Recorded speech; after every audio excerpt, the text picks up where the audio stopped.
আচ্ছা, বিসমিল্লাহির রহমানির রহিম। আচ্ছা, এটা হচ্ছে একটা ডিজেল ইঞ্জিনের fuel injector, diesel fuel injector. হ্যাঁ, সো আজকে আমরা এই ডিজেল ফুয়েল ইনজেক্টরের বিভিন্ন কম্পোনেন্টসের নামগুলো দেখবো আর এটা খুলবো। হ্যাঁ, তো বিসমিল্লাহ করি।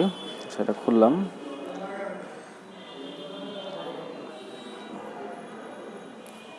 এই উপরের পার্টটা খুলতেছি।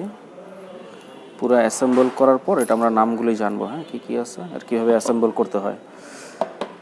এই পার্ট, এই স্প্রিং। হ্যাঁ, এই আচ্ছা আচ্ছা, সবার আগে এটা হচ্ছে নজেল ভাই, নাকি নজেল?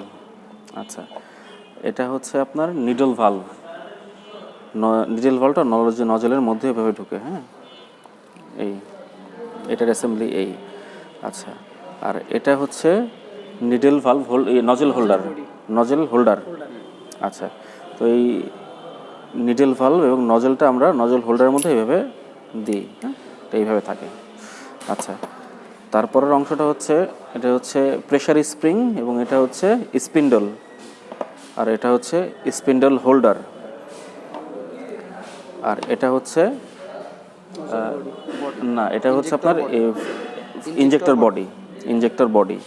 এটা হচ্ছে নাট, আর এটা হচ্ছে রিটার্নিং লাইন। ঠিক আছে, আমরা এটা অ্যাসেম্বল করি। হ্যাঁ, অ্যাসেম্বল করার সময় যে এটা যেভাবে করলাম।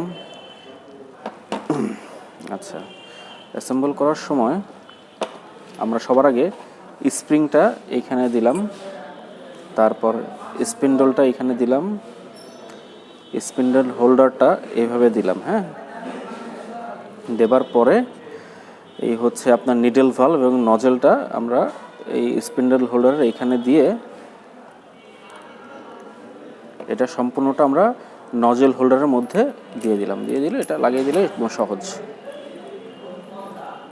লাগিয়ে দিলে পেঁচায় দিলাম। হ্যাঁ, এই হচ্ছে ব্যাপার। তারপর এটা টাইট দিয়ে দিলে, আর এটা টাইট দেওয়ার পর এই থ্রেডটা ইঞ্জিন হেডে ইনস্টল করলে এটা হয়ে গেল। এই, থ্যাংক ইউ।